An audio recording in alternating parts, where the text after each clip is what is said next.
Good day everyone. This is the report of Group 1, which is the 8 theories of globalization. Um, our objective for this report is to, number 1, for you to know what are the 8 theories of globalization. The next is to define and explain what are the 8 theories of globalization. And lastly, to give you examples to make it more easy for us to learn about the topic. So sit back, relax, and enjoy, and also take down notes for questions by the end of the video.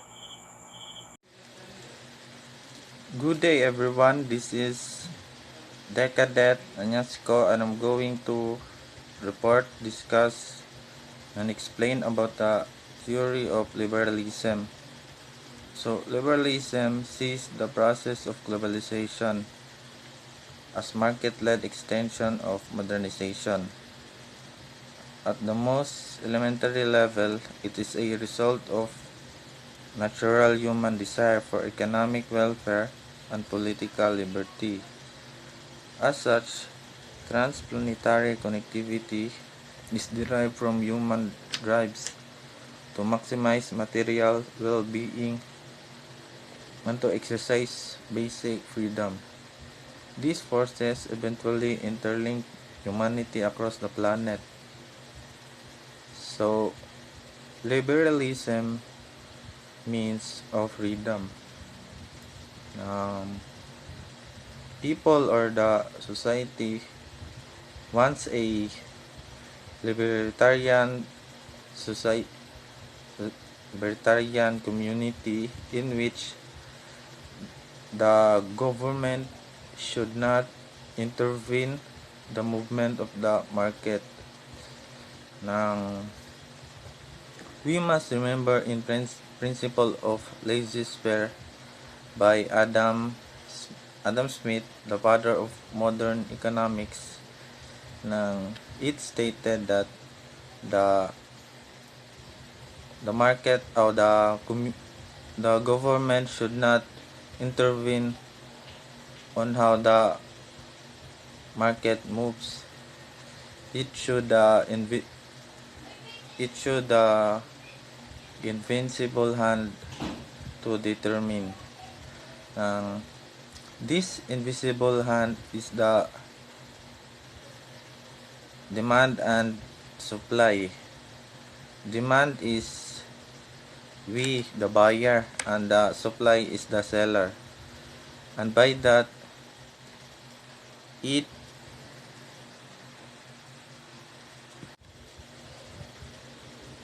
when they are in the marketplace, it is the interaction of the buyer and the supplier.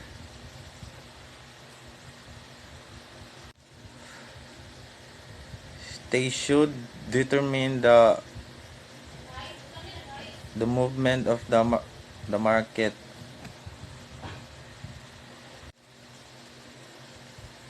From there, if the stock of the marketplace can't consumed by the city, it transcends to other marketplace or other country.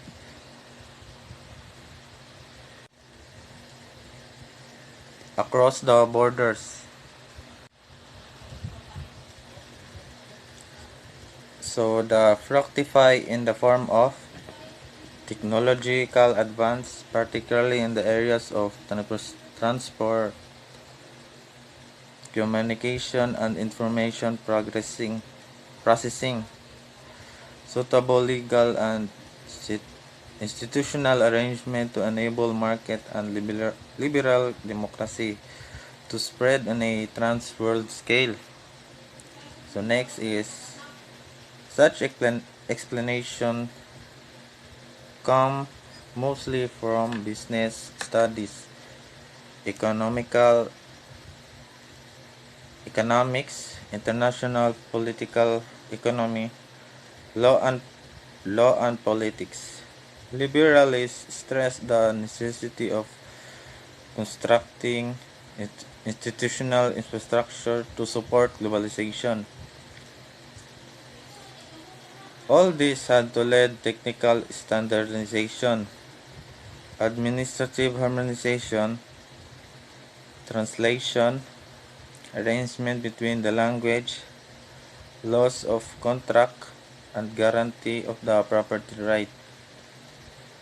But its supporter neglect to social forces that lies behind the creation of technological and institutional underpinning. It is a it is not satisfying to attribute this development to natural human drives for economics growth and political liberty. They are culture blind and tend to overlook historically situated life worlds and knowledge structure which have promote their emergence. So that's all for my topic and thank you.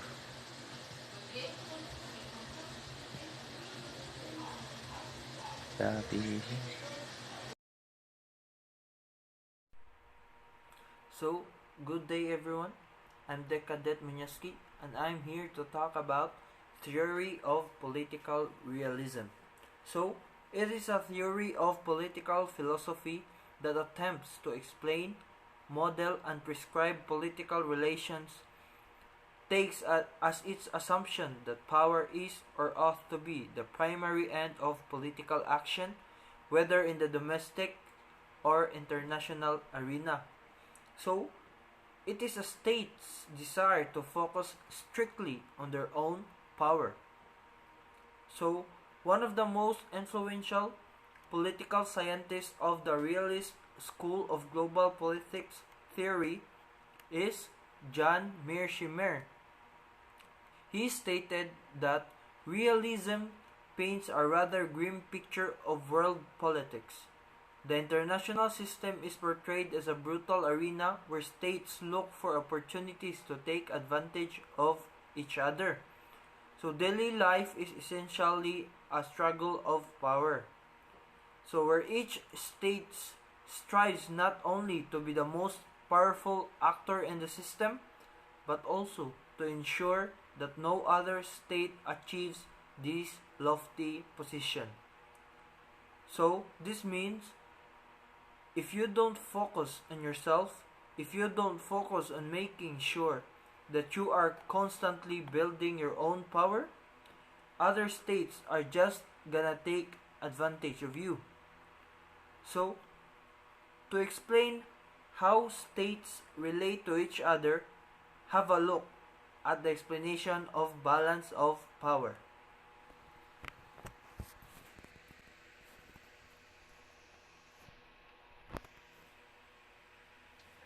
So under balance of power theory, if you have an international system made up of several states, right? An international system could be anything from the world, where all the states are in one big international system, but you can also look at international systems on a smaller scale, like say a region.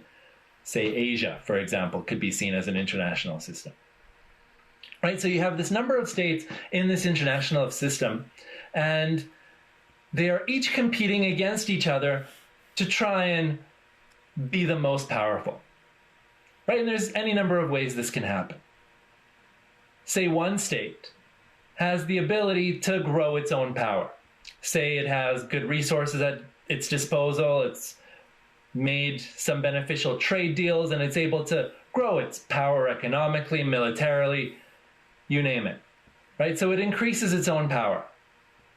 According to balance of power theory, what this means is other states in the system are going to try and grow their own power to balance against the growing power of that first state. And they can do this in any number of ways. If they have the ability to do it, they can grow their own power the same way the first state did. If, however, they don't have access to the same resources, they might, for example, form an alliance with another state to be able to match, to be able to balance against the growth of the first state's power. A balance of power system might also involve war, right? Because states want to become more powerful. One way to do that is if you can see that, state next door is no match for your military, well, you might want to take advantage of that, invade them, and take their power, their resources, and make them a part of your own. Right? That would mean your power would grow quite a bit. So other states in the system might band together to try and stop you from doing that. But at the end of the day, it's built entirely around this idea that every state in the system wants to grow its own power, and other states are going to find ways to balance against that. So, that is how global politics work. And that is all. Theory of constructivism. A social theory that asserts that significant aspects of international relations are shaped by ideational factors. People reflect on those experiences in the world. They build their own representation and incorporate new information into their pre-existing knowledge. It is the result of particular forms and dynamics of consciousness. Examples are group problem solving, group inquiry, simulation, debates.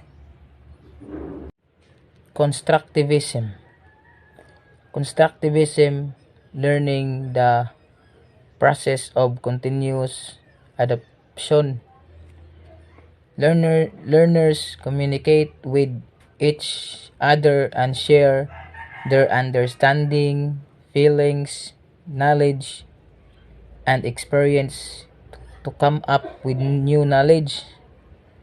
Constructivism also theory that says learners construct knowledge rather than just passively take in information. There are two types of constructivism. Cognitive constructivism.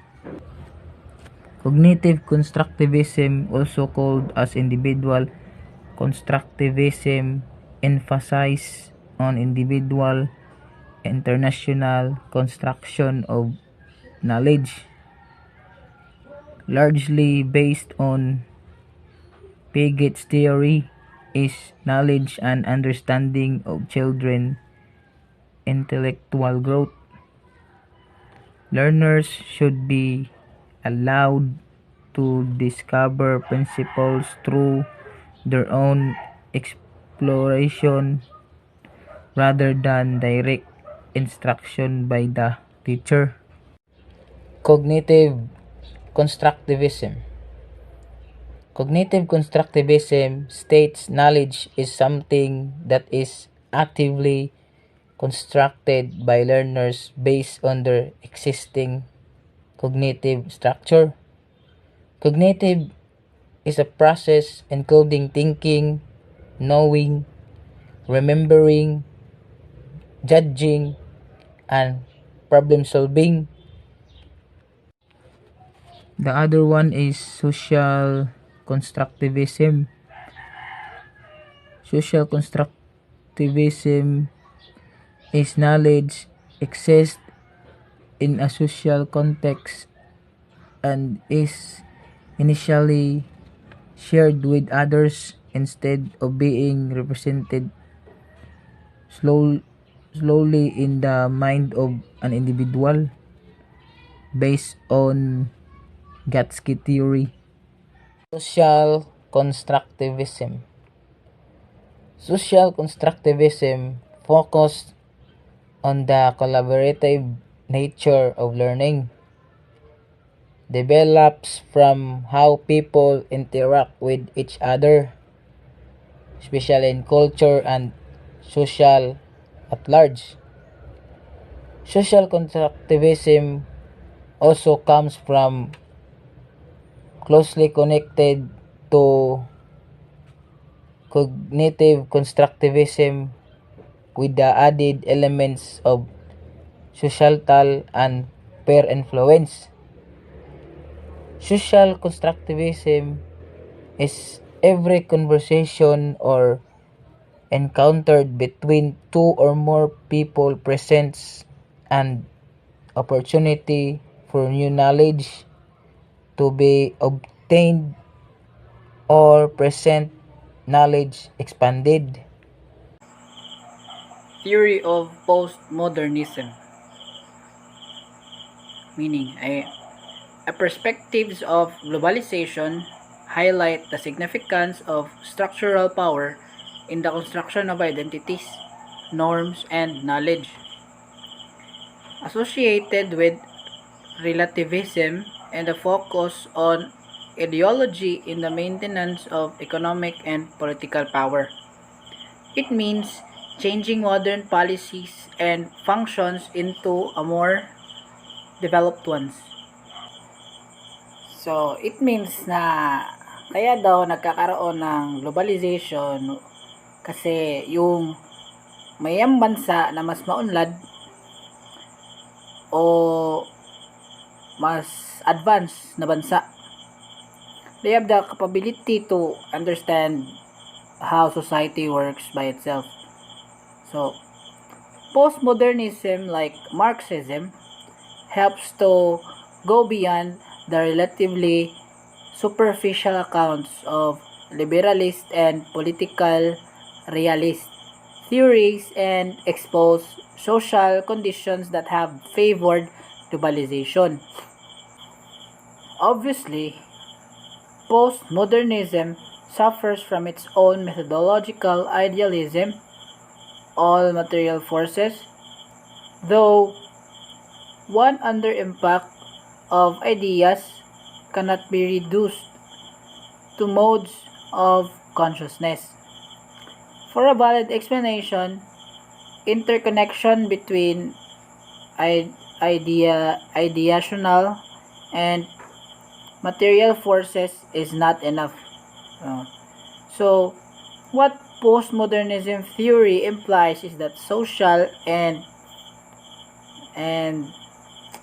that social so what postmodernism theory implies is that social conditions that favor globalization.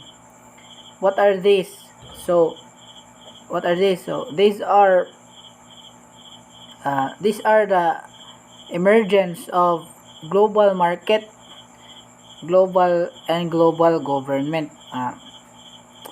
Kaya daw nagkakaroon ng globalization because there is a need of global market and global government.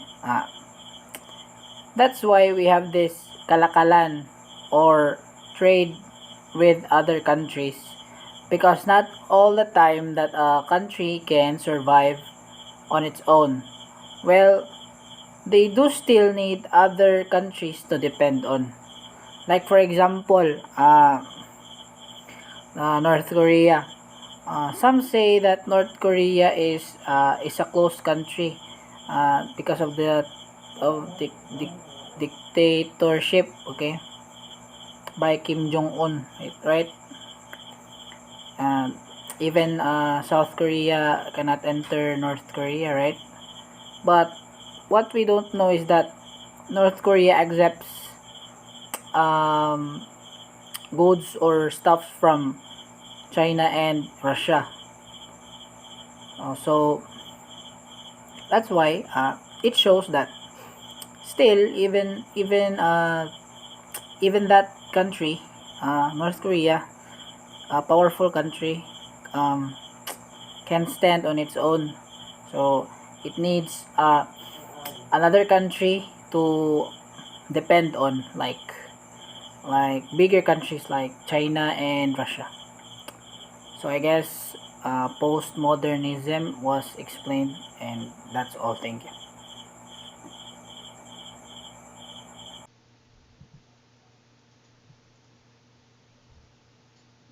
So, good day everyone. Today I'm going to talk about the sixth theory of globalization, theory of feminism. So, what is feminism? Feminism is the advocacy of women's rights on the basis of the equality of the sexes.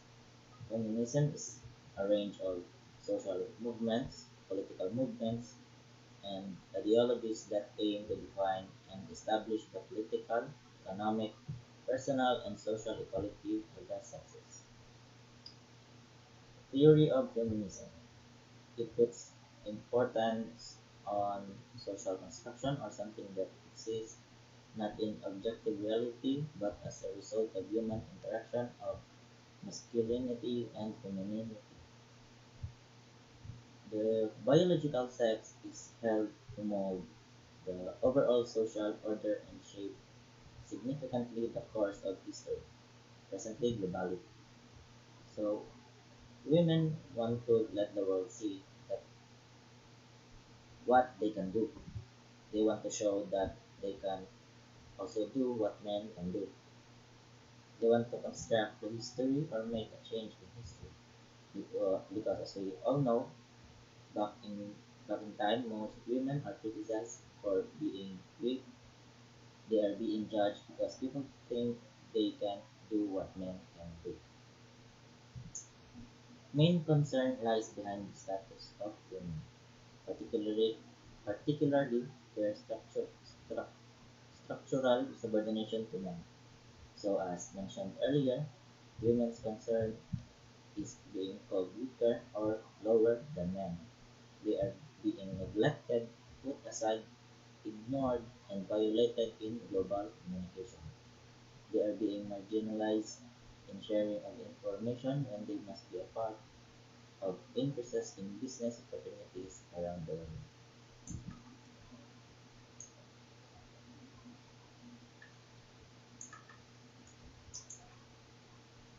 Here is one example for you to understand the aim of feminism. Some feminist theories find comfort in changing titles of unisex jobs. For example, policeman to police officer, mailman to mail carrier, or fireman to firefighter. It focuses in showing that we are all equal and anyone can contribute in globalization. So before I end this, I want to show you a video of what is feminism and where it began. The word feminism was coined in the 19th century by French philosopher and socialist Charles Fourier. But while feminists all seek equality between the sexes across political, social, and cultural spheres, there is no one type of feminism. The author Rebecca West wrote in 1913, "I myself have never been able to find out precisely what feminism is. I only know that people call me a feminist whenever I express sentiments that differentiate me from a doormat." The first wave of feminists fought for women to be able to vote and own property. Until these gains were made, largely in the late 19th and early 20th centuries, women often needed male guardians to transact business on their behalf, which was particularly galling if your guardian was an idiot. In 1949, the brilliant French philosopher Simone de Beauvoir published The Second Sex. She argued that one is not born, but rather becomes a woman. This was good news for those who felt constrained by the expectation that women should be quiet and nice. Beauvoir's critics, and feminism's critics, have often said that anger is not very ladylike. This is no bad thing. Who wouldn't rather be a woman than a lady? Feminism has gradually shifted for women around the world to advocate many different kinds of change, like equal pay and reproductive freedom. Most recently, social media has become a crucial tool for raising awareness and encouraging debate. Feminist campaigns to combat female genital mutilation, to acknowledge the contributions made by women in the past, and to speak out against sexual abuse in all its forms have filtered into mainstream cultural discourse. At the end of 2017, Time magazine named women who had broken their silence on sexual assault as its Person of the Year. There is still a long way to go before men and women have full equality all over the world, and resistance to this idea has not disappeared. Perhaps feminism boils down to the words of Dorothy Parker, who once said, "My idea is that all of us, men as well as women, whoever we are, should be considered as human beings."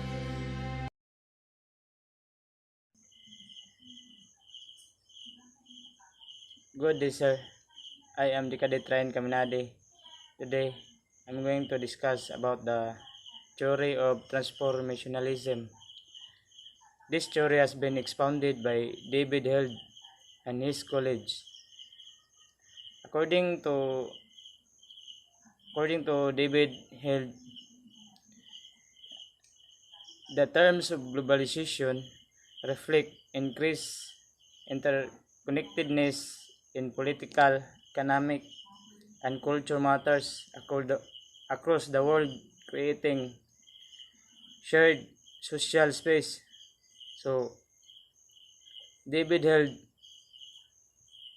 increase the interconnectedness in political, economic, and cultural matters across the world, creating. So, globalization may be defined as a process or set of processes which embodies a transformation in the spatial organization of social relation transaction expressed in transcontinental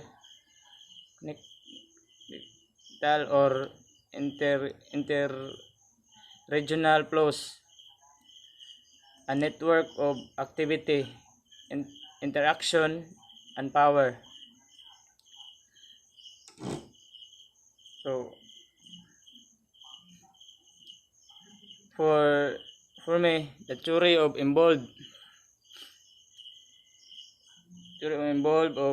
globalization is a complicated process involving a variety of diverse two-way interaction between global interaction and local culture, which can be reversed and controlled according to this view.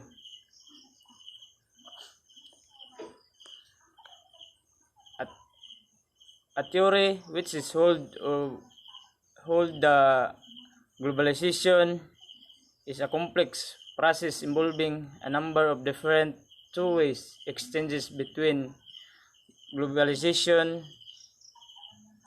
institution, and local cultures. It can be reserved and controlled. For example, it helps protecting one nation to build strong security to, to prevent from tourism that will destroy economy, the status of our country. That's all, sir. Thank you. So, good day everyone. I am Cadet Joshua A. Tumabini and I'm here to report about theory of eclecticism. Okay. A conceptual approach that does not hold rigidly to a single paradigm or a set of assumptions, but instead draws upon multiple theories, styles, or ideas to gain complementary insights into a subject or applies different theories in particular cases. Earlier, nationalism promoted territorialism, capitalism, and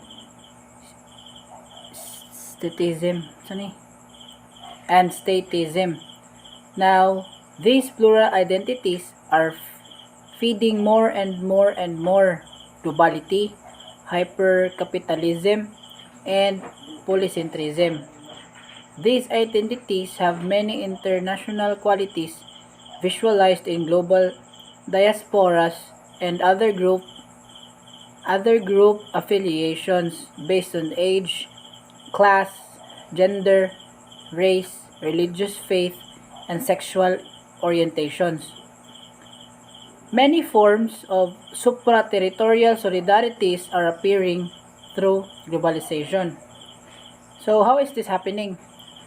Many countries in the world form form allies, and it is normal because of global politics. But because of other aspects, supra-territorial solidarities emerge. For example, are the Jews or Hudyo in Tagalog. They don't have their own country in the past, and they experienced diasporas or they've been scattered. Now, Zionism aims to recollect all Jews in one country that is now Israel. Another example, LGBT community. It is also an example even though they're on different races. But when it comes to one issue like hate crimes which violates their members, right? Diba all countries joins them or supports them? So, diba? When a member of LGBTQ is his rights are violated, all countries or all people in the world joins the issue, right? Like online petitions, uh, rallies all around the world, right? So that's it. Another example, Black Lives Matter. Yes, all lives matter, but that issue of George Floyd, diba? George Floyd triggered this. The internet went wild and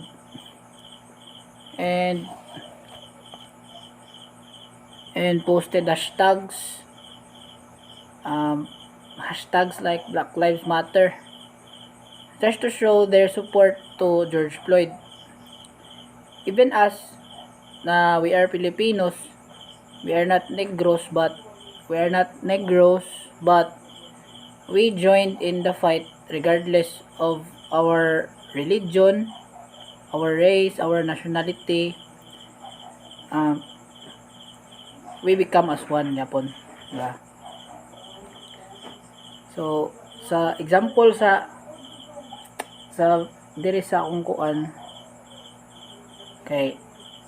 So for example, in interior design, this could mean using items from different styles of decoration to create an interesting effect, such as mixing antiques and modern pieces for a specific talk. So this means nga ang kaning this eclecticism is a combination to become one, okay? Kaning like this example na different styles of decoration, interior design nga, one interior design, many decorations to be mixed. So to have one interior design. So I guess I have explained eclecticism. Thank you guys for listening.